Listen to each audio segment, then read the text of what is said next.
ഓം ശ്രീ സായിരാം.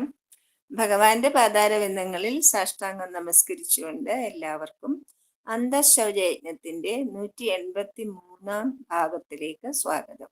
ഇന്ന് നമ്മൾക്ക് ഹോസ്റ്റ് ചെയ്യുന്നത് ശ്രീമതി സുധാമണി തിരുവനന്തപുരം, നമ്മുടെ കോർഡിനേറ്റർ ശ്രീലക്ഷ്മൺ മാസ്റ്റർ കണ്ണൂർ. നമുക്ക് വേണ്ടി ഇന്ന് അനുഭവം പങ്കുവയ്ക്കുന്നതും വായിക്കുന്നതുമൊക്കെ ശ്രീമതി ലത ചന്ദ്രബോസ് തിരുവനന്തപുരം. ശ്രീമതി ലത, ലക്ഷ്മൺ മാഷ് ഓങ്കാരം പറഞ്ഞു കഴിഞ്ഞിട്ട് പറയുമ്പോൾ വീഡിയോ ഓൺ ചെയ്ത് വായിക്കുകയും അനുഭവങ്ങൾ പങ്കുവെക്കുകയും ചെയ്തോളൂ കേട്ടോ. സായിരാം. മാഷ് തുടങ്ങിക്കോളൂ. സായിരാം.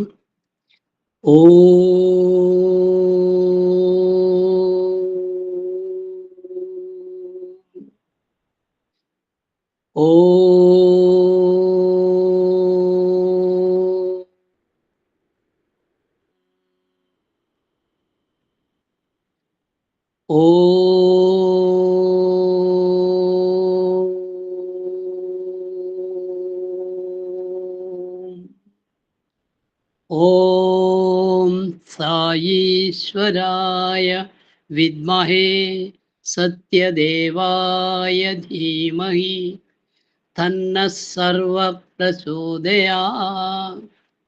ഓം സായീശ്വരായ വിദ്മഹേ സത്യദേവായ ധീമഹി തന്നഃ സർവഃ പ്രചോദയാത്.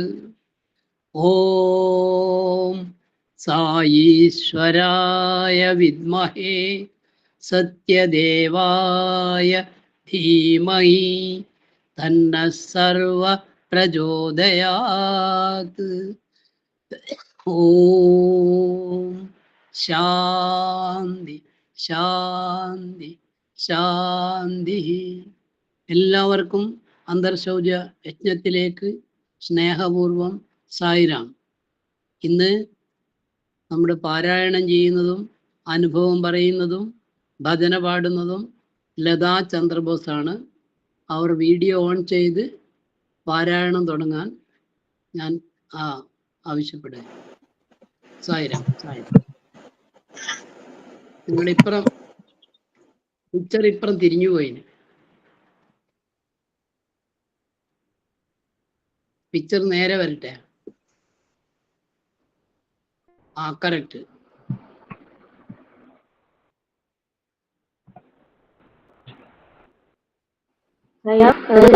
ചെയ്ത ഒരു പ്രസംഗത്തിന്റെ കുറച്ച് ഭാഗങ്ങളാണ് വായിക്കുന്നത്. ആത്മാവ് പരമാത്മാവിനെ തേടുന്നു. അവനവന്റെ യഥാർത്ഥ രൂപം കണ്ടെത്താൻ ഉതകുന്ന പുസ്തകങ്ങൾക്ക് ക്ഷാമമില്ല. ലക്ഷ്യസ്ഥാനത്തേക്ക് നയിക്കുന്ന പ്രഭാഷണങ്ങൾക്കും കുറവില്ല.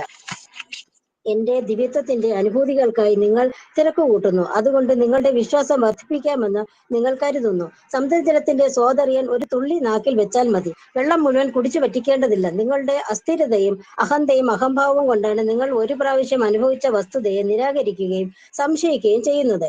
ഒരു അനുഭവം പോരെ? ഞാൻ ചോദിക്കട്ടെ, പരിമിതമായ ഒന്നുകൊണ്ട് അപരിമിതമായ ഒന്നിന്റെ വലിപ്പത്തെ അറിയുവാൻ പറ്റുമോ? ഒരു പർവ്വതത്തെ ഇടിച്ചു നിരത്താൻ ഒരു ഉറുമ്പിന് കഴിയുമോ? കാക്കയെ പോലെ ചീഞ്ഞ മാംസത്തെയോ ശവത്തെയോ തേടി പോകരുത്. നിങ്ങൾക്ക് വിശ്വാസമുണ്ടെങ്കിൽ നിങ്ങളുടെ നിലനിൽപ്പിന് തന്നെ ആധാരമായ ഭഗവാൻ ദർശനം നൽകും. കൈ നീട്ടിയാൽ അദ്ദേഹം നിങ്ങളുടെ പിടിയിലാകും. സർവസാക്ഷിയായ ഈശ്വരനെ അനുസ്മരിക്കുക. അദ്ദേഹം എല്ലാം കാണുന്നു, അറിയുന്നു. സായിരാം. ഞാന് എന്റെ അനുഭവം എന്ന് പറഞ്ഞാൽ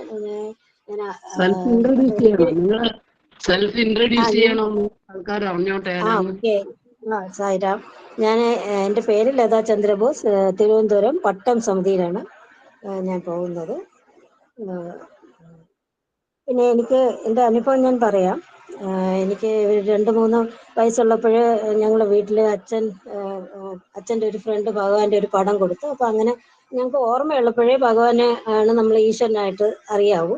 എന്നിട്ട് ആദ്യമായിട്ട് ഞാൻ ഭഗവാനെ കാണുന്നത് 1967 കേരളത്തിൽ ഭഗവാൻ വന്നപ്പം. അന്ന് ഇപ്പോഴത്തെ സിറ്റി സമിതി അന്ന് ആര്യശാലയിലായിരുന്നു.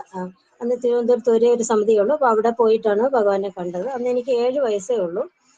പിന്നെ അന്ന് സ്വാമി ഇങ്ങനെ അനുഗ്രഹിച്ച് കുറച്ച് സമയം അവിടെ, അന്ന് സ്വാമി ചെറുപ്പമാണ്. അങ്ങനെയാണ് ഭഗവാനെ ആദ്യം കണ്ടത്. പിന്നെ അമ്മയും അച്ഛനും എല്ലാ വർഷവും പുട്ടപർത്തി പോണോണ്ട് ഒരുപാട് പ്രാവശ്യം പോയിട്ടുണ്ട്. പിന്നെ കോളേജിലൊക്കെ പഠിക്കുമ്പോൾ അവിടെ സർവീസ് ചെയ്തിട്ടുണ്ട്. അങ്ങനെയൊക്കെ ഉള്ള, അല്ലാതെ സ്വാമിയുടെ ഇന്റർവ്യൂ അങ്ങനത്തെ ഒരു അനുഭവം ഇല്ല. പിന്നെ പിന്നെ ഇനിയുള്ള ഞാൻ എൻ്റെ അനുഭവം പറയണം. ഞാൻ 10ല് പഠിക്കുമ്പം നമ്മൾ വീട്ടിലിങ്ങനെ കോളേജിൽ എവിടെ ചേരണം അങ്ങനെയൊക്കെ പറയില്ല. അപ്പോൾ എനിക്കിങ്ങനെ ചെറുതായിട്ട് ജന്മന ഇച്ചിരി കലയൊക്കെ ഉണ്ട്. അപ്പം അതുകൊണ്ടായിരിക്കാൻ തോന്നുന്നു എനിക്ക് തന്നെ ഫൈൻ ആർട്സ് കോളേജിൽ പഠിക്കാൻ ഇഷ്ടമായിരുന്നു. അങ്ങനെ അത് പറഞ്ഞപ്പോൾ അച്ഛൻ പറഞ്ഞില്ല, സെക്കൻഡ് ഗ്രൂപ്പ് അത് പഠിച്ചാലൊന്നും ജോലിയൊന്നും കിട്ടൂല, സെക്കൻഡ് ഗ്രൂപ്പിന് എന്ന് പറഞ്ഞ് പ്രീ ഡിഗ്രിക്ക് സെക്കൻഡ് ഗ്രൂപ്പിന് ചേർത്തു. അപ്പം എനിക്ക് എൻ്റെ ഫൈനൽ ഇയർ ഉള്ള പ്രാക്ടിക്കലിനുണ്ടായ ഒരു അനുഭവമാണ് ഞാൻ പറയുന്നത്.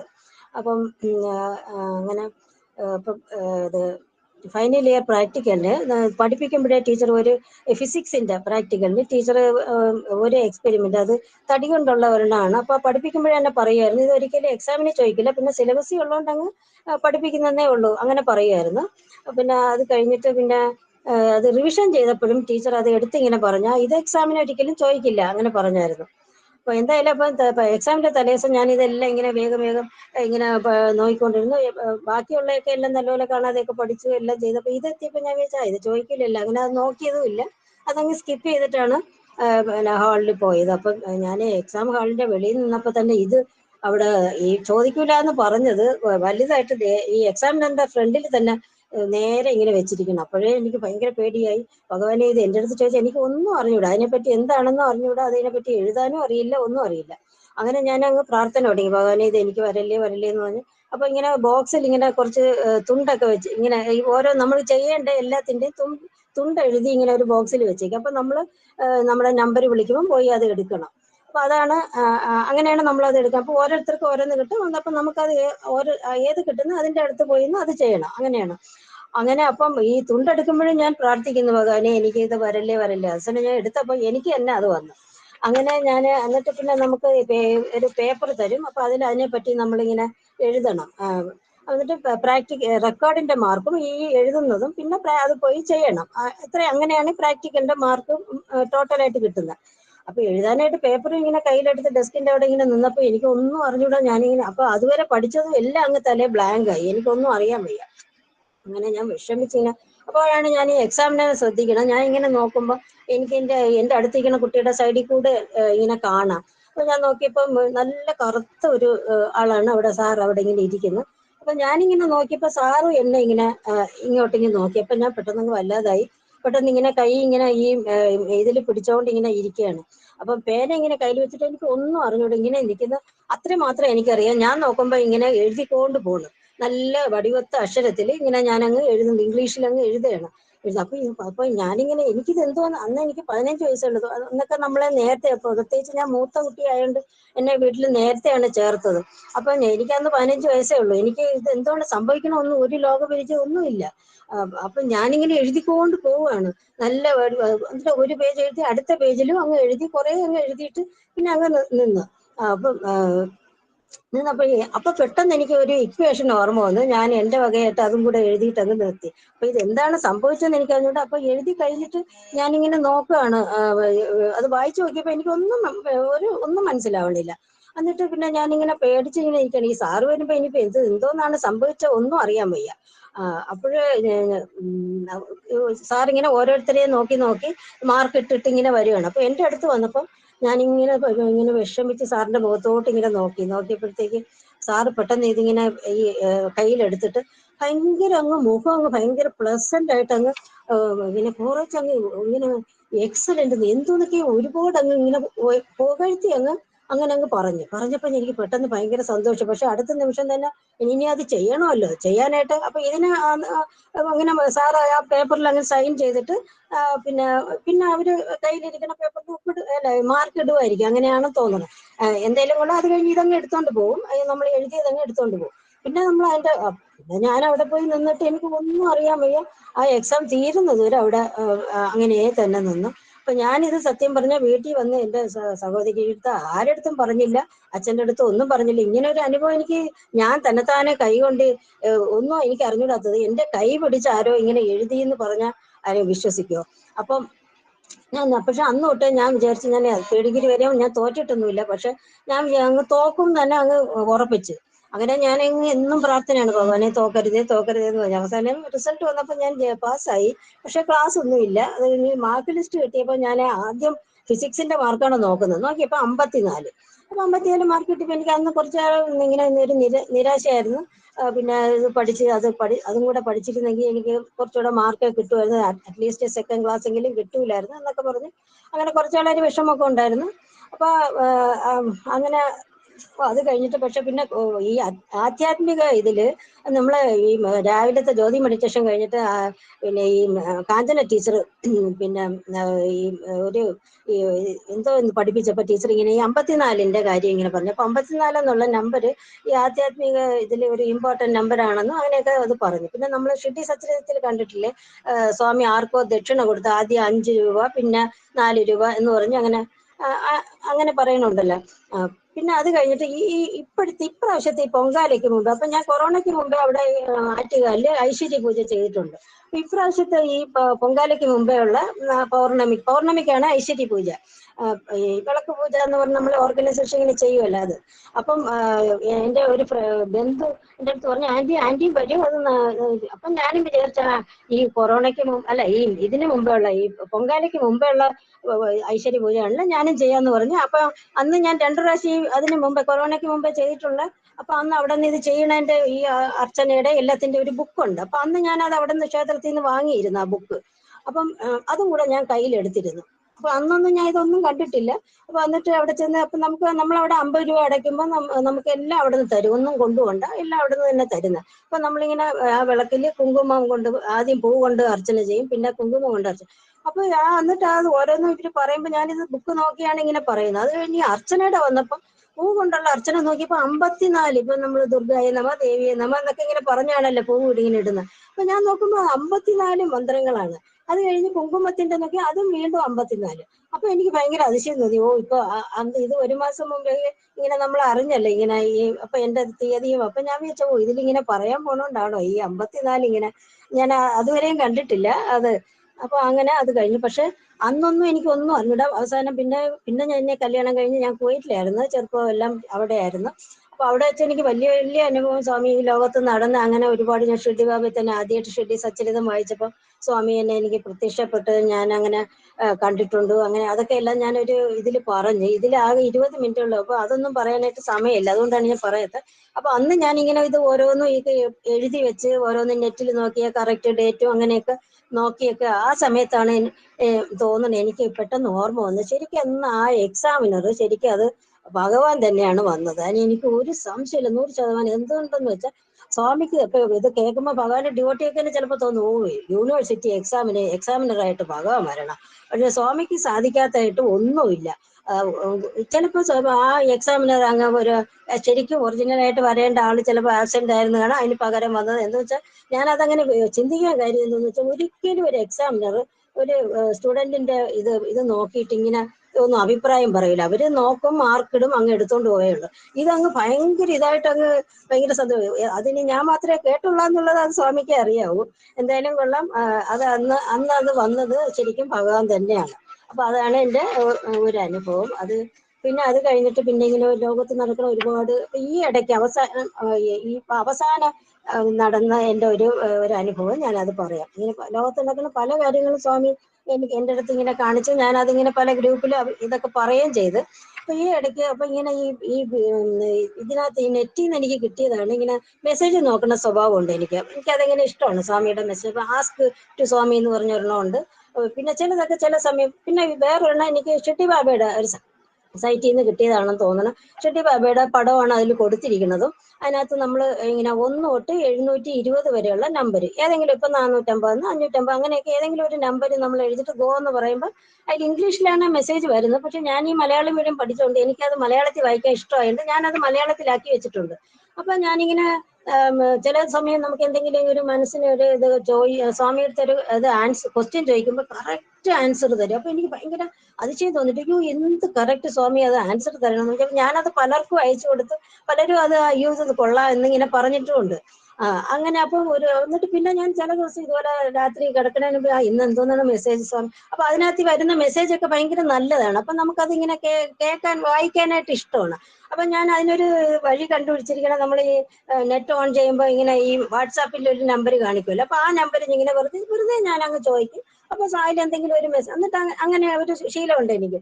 അപ്പൊ അതേപോലെ ഞാൻ ഒരു ദിവസം ഇങ്ങനെ വെറുതെ ഒരു നമ്പർ ഇങ്ങനെ നോക്കിയപ്പോ, ഞാൻ നിനക്ക് സ്വപ്നത്തിൽ ദർശനം തരും, ഇങ്ങനെയാണ് ആ മെസ്സേജ് വന്നത്. അപ്പൊ ഞാൻ അതങ്ങ് അത്ര കാര്യമാക്കില്ല. എന്ന് വെച്ചാൽ ഞാനിങ്ങനെ, എനിക്ക് സ്വപ്നം കാണുന്ന സ്വഭാവം അങ്ങനെ ഇല്ല, അങ്ങനെ ഒരു ഒരു ഇതില്ല എനിക്ക് സ്വപ്നത്തിൽ. പിന്നെ പലരും ഇങ്ങനെ ഭഗവാൻ സ്വപ്നത്തിൽ വന്ന് കണ്ണ് സംസാരിച്ചു അങ്ങനെയൊക്കെ ഉള്ളതെങ്കിൽ ഞാൻ ഭഗവാനെ ആകെ ഒരേ ഒരു പ്രാവശ്യം കണ്ടിട്ടുള്ളൂ. അത് ഞാൻ അന്ന് ആ ഗ്രൂപ്പിൽ പറഞ്ഞു. അത് ശരിക്കും കൊറോണയായിട്ട് ബന്ധമുണ്ട് ആ സ്വപ്നം. അതൊന്നും ഇപ്പൊ പറഞ്ഞുകൊണ്ടിരിക്കാൻ ഇതിൽ സമയമില്ല. അപ്പൊ അങ്ങനെ പിന്നെ ഇത്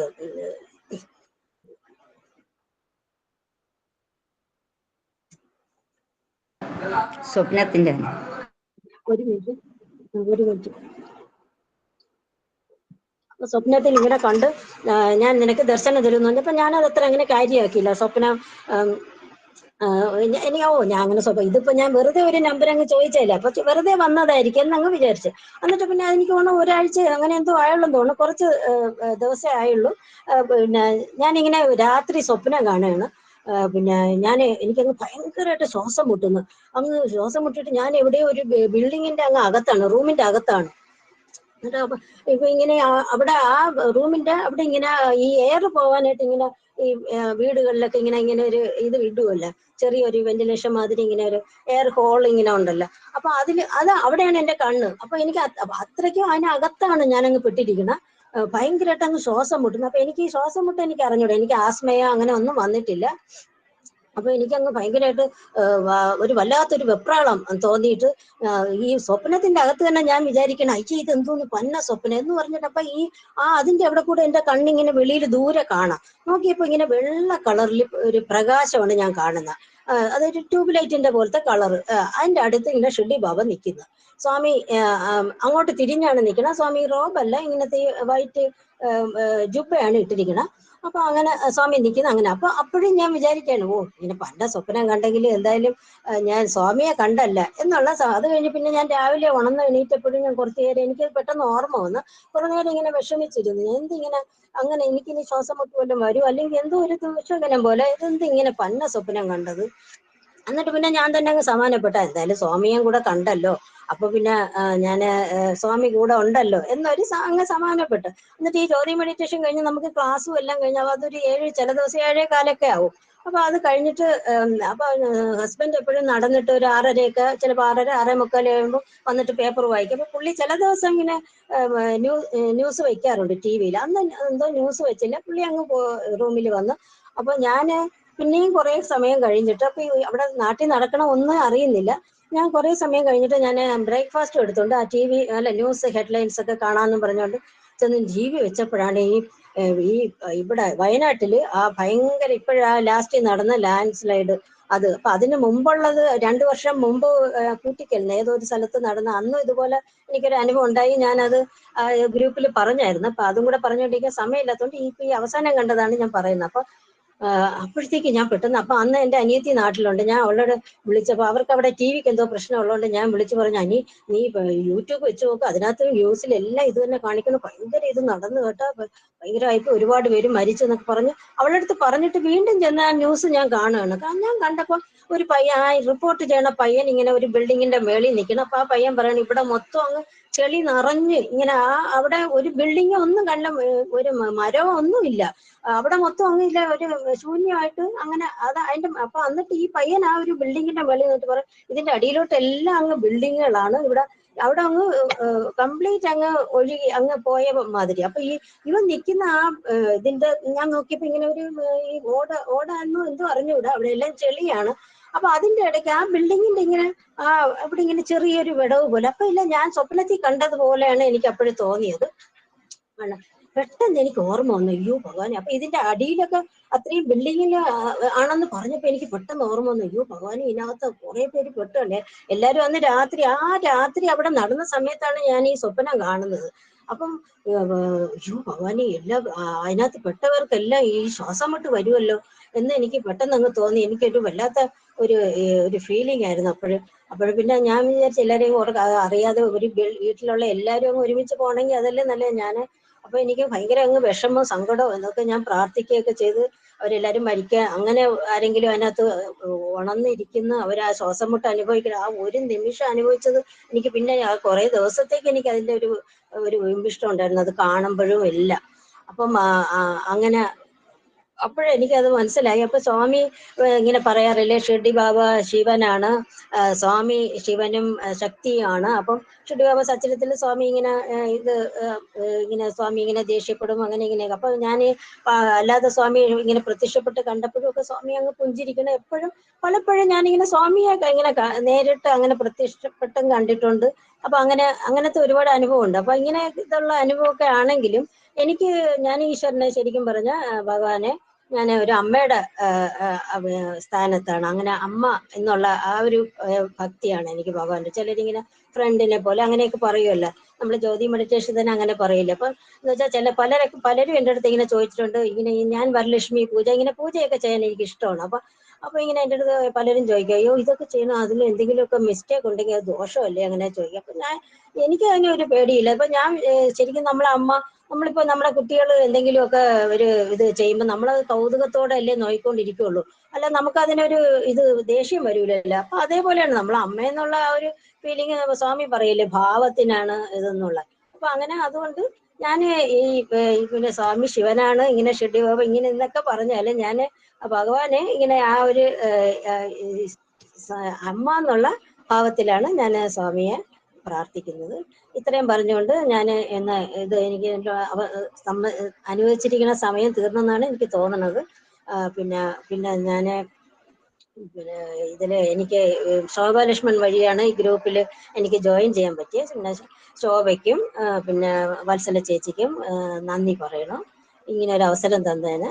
ഭഗവാനെ എല്ലാം എൻ്റെ ഈ വാക്കുകളെല്ലാം ഞാൻ സ്വാമിയുടെ പാദത്തിൽ സമർപ്പിക്കുന്നു. ജയ് സായിറാം. സായിരാം. സായിരാം ലത. സായിരാം. ഭഗവാന്റെ പ്രസന്റേഷൻ.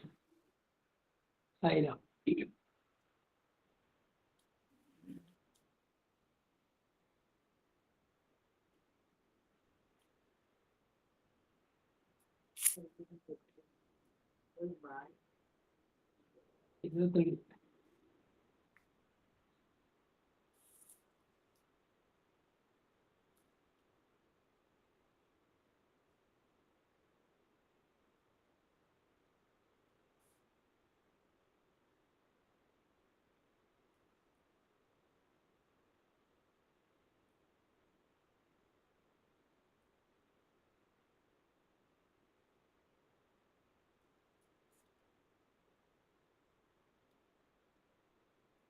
എന്തൊരു പ്രശ്നം ഷെയർ ആവുന്നില്ല, ഒന്നുകൂടെ നോക്കട്ടെ. വരുന്നില്ലല്ലോ ഒന്നും.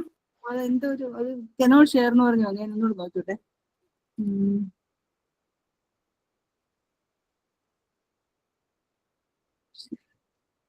സ്വാമിയുടെ പടം വരുന്നില്ല.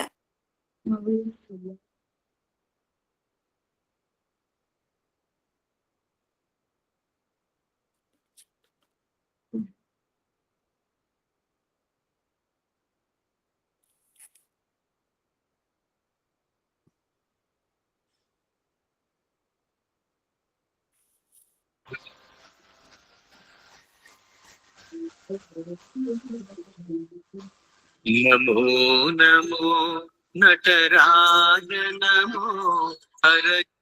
അതല്ല അവരുടെ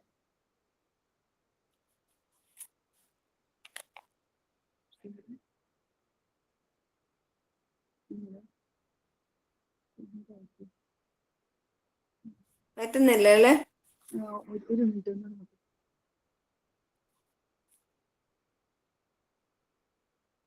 സായിരാം.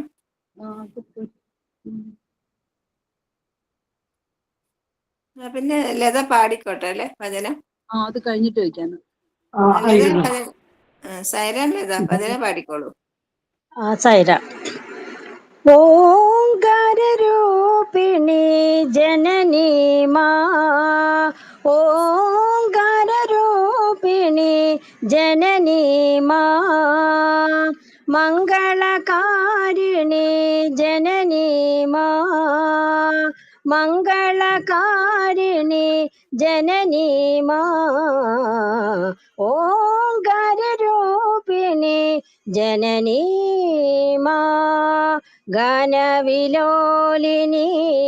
ജനനീ മാ ഗാനവിലോലിനി ജനനീ മാ ആനന്ദദായിനി ജനനീ മാ ആനന്ദദായിനി ജനനീ മാ ജനനീ മാ പർത്തീശ്വരി മാ ജനനീ മാ പർത്തീശ്വരി മാ ജനനീ മാ പർത്തീശ്വരി മാ ജനനീ മാ പർത്തീശ്വരി മാ ഓംകാരരൂപിണി ജനനീ മാ മംഗളകാരിണി ജനനീ മാ ഓംകാരരൂപിണി ജനനീ മാ ഗാനവിലോലിനി ജനനീ മാ ആനന്ദദായിനി ജനനീ മാ ആനന്ദദായിനി ജനനീ മാ ജനനീ മാ പർത്തീശ്വരി മാ ജനനീ മാ പർത്തീശ്വരി മാ ജനനീ മാ പർത്തീശ്വരി മാ ഓംകാരരൂപിണി ജനനീ മാ. സായിരാം. വളരെ വളരെ മനോഹരമായിട്ട് പാടില്ലേ മാഷെ? അത് വളരെ ഭംഗിയായി മനോഹരമായിട്ട് വളരെ പാടി. by the ephemeral ఈ transient world. సంబంధమైనటువంటి సంబంధ బాంధవ్యం చూసి నేను మురిసిపోతున్నాను. I am just enchanted by the body relationship. ఛీ, దేహముల అనిత్యము, Body is temporary. దృశ్యముల అశాశ్వతము, The scenes around are temporary. యదృశ్యం తన్నస్యం అన్నాడు. All that ఏది కనిపిస్తుందో అదంతా ఒకనాటికి దూరమైపోయేటువంటిది. All that you see will vanish someday. కనుక అంతి పెద్దల దగ్గరికి వెళ్ళాడు. He visited all elders. మహనీయులందరినీ దర్శించాడు. In fact, he visited many. వారు చెప్పిన బోధనని విన్నాడు. He paid heed to their teachings. గ్రంథములంతా చదివాడు. He has gone through texts.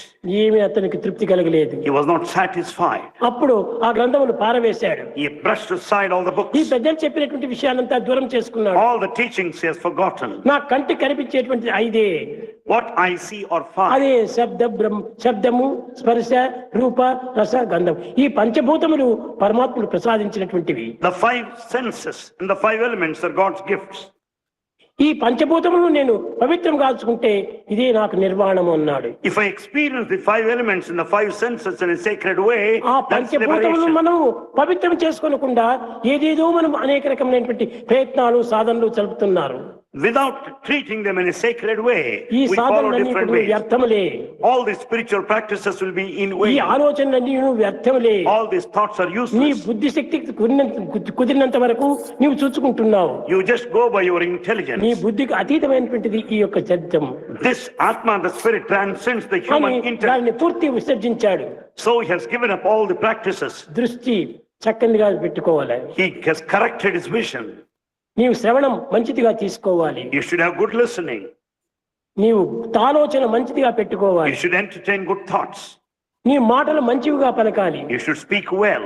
కనుకనే ఈ పంచభూతములను పవిత్రం గావించుకుంటే ఇంతకంటే గొప్ప సాధన మరొకటి లేదన్నాడు. There's no other greater spiritual practice other than considering the elements very sacred. ഓം സായിരാം. സായി ഉപമ. സൽപ്രവർത്തികളിലൂടെയാണ് ഈശ്വരാഭിമുഖം യാത്ര ചെയ്യേണ്ടത്. ഇത് ഓർത്തുകൊണ്ട് ഈശ്വരന് നേരെ പോകുന്നതിന് താമസം വരുത്താതിരിക്കുക. നിങ്ങൾ യാത്ര പുറപ്പെടുമ്പോൾ വാഹനത്തിൽ ഇന്ധനം നിറയ്ക്കുന്നു അല്ലേ? നിങ്ങൾ വാഹനത്തെ ഗാരേജിലിടാനാണ് പദ്ധതി ഇടുന്നതെങ്കിൽ അതിൽ ഇന്ധനം നിറയ്ക്കേണ്ട ആവശ്യം വരുന്നില്ല. അതുപോലെ ശരീരമാകുന്ന വാഹനത്തിന് ഈശ്വരന് നേരെ യാത്ര ചെയ്യുവാനായിട്ട് ഭക്ഷണമാകുന്ന ഇന്ധനം നാം നൽകുന്നു. ആ യാത്ര സൽക്കർമ്മങ്ങളിലൂടെയും നിഷ്കാമ കർമ്മത്തിലൂടെയുമാണ്. ഇത്തരം കർമ്മങ്ങളെ കായകർമ്മം അഥവാ ശാരീരിക കർമ്മം എന്ന് പറയുന്നു. ശരീരത്തിൽ ബന്ധനസ്ഥനാക്കപ്പെട്ടിരിക്കുന്ന ആത്മാവിന് മോചനം നൽകുന്നതിനാണ് ഈ കർമ്മം നാം ചെയ്യുന്നത്. ആകാശത്തു നിന്നും പതിക്കുന്ന എല്ലാ മഴത്തുള്ളികളും സമുദ്രത്തിൽ എത്തുന്നില്ല. നദികളുടെ ഒഴുക്കിൽപ്പെടുന്നവ മാത്രമാണ് ലക്ഷ്യത്തിലെത്തുന്നത്. ഈ മഴത്തുള്ളികളെല്ലാം ഉത്ഭവിച്ചത് സമുദ്രത്തിൽ നിന്ന് ആയതിനാൽ അവ തങ്ങളുടെ ഉത്ഭവസ്ഥാനത്ത് എത്തുവാനായിട്ട് അഭിലഷിക്കുന്നു. മനുഷ്യനും അതുപോലെ തൻ്റെ ഉത്ഭവസ്ഥാനമായ ഭഗവാനിലേക്ക് എത്തുവാനായിട്ട് ശ്രമിച്ചുകൊണ്ടേയിരിക്കുന്നു. ജയ സായിരാം.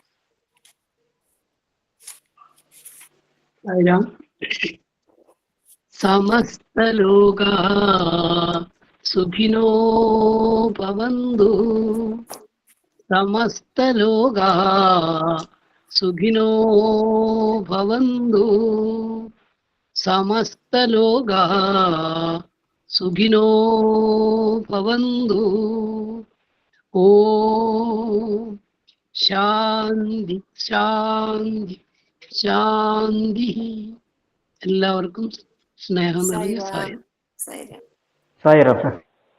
രാം സായി.